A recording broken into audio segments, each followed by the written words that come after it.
Hello everyone, thank you for your time in listening to our case report of hemorrhagic conversion in a cardioembolic stroke secondary to a left atrial thrombus, the rise of a therapeutic dilemma.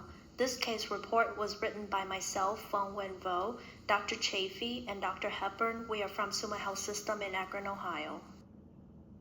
Around 1/5 of all ischemic strokes etiologies are from cardiogenic embolism. Management can sometimes be challenged when stroke is complicated by intracranial hemorrhagic conversion and/or intracardiac thrombus. Extensive literature review of definitive guidelines on safe timeline to restart anticoagulation was non-productive as clinical trials or large-scale studies are unavailable. Most managements are anecdotal from case reports or small studies, thus leading to anticoagulation therapeutic dilemma. Here we have a 66-year-old male with past medical history of permanent AFib on rivaroxaban, coronary artery disease, diabetes, hypertension, and recent COVID-19 infection. Presented with headache, right hemianopia, and expressive aphasia.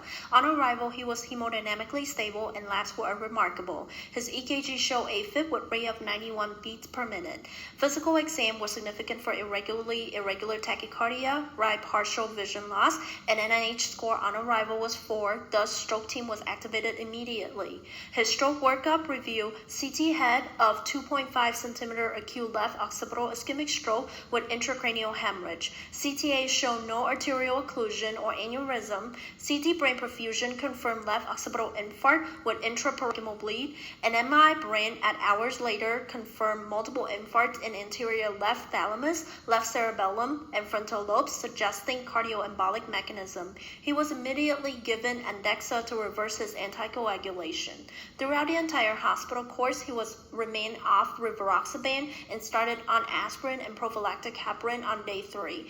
He also underwent TEE that showed ejection fraction of 30%, severely dilated left atrium with large left atrial appendage thrombus burden.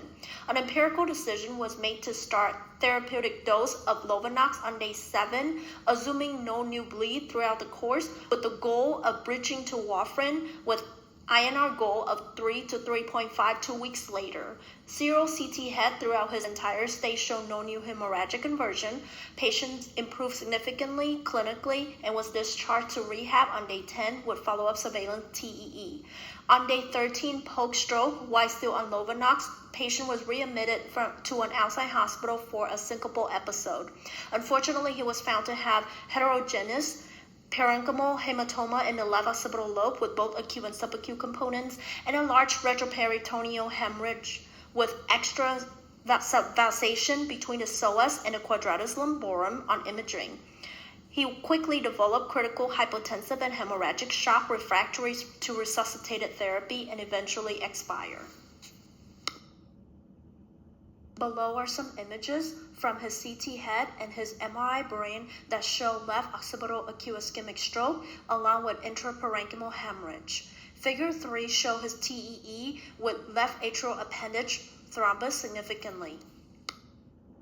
According to the recent guideline of ESC and AHA on management of AFib with severe active bleeding, they recommend discontinuing rapid reversal of anticoagulation, delaying antithrombotic such as low molecular weight heparin for 1 to 2 weeks, in patient with acute intracranial hemorrhage and active thrombus, and when left atrial appendage occlusion device is not possible, decision to restart anticoagulation should be based on weighing benefits and risks, with warfarin being the drug of choice.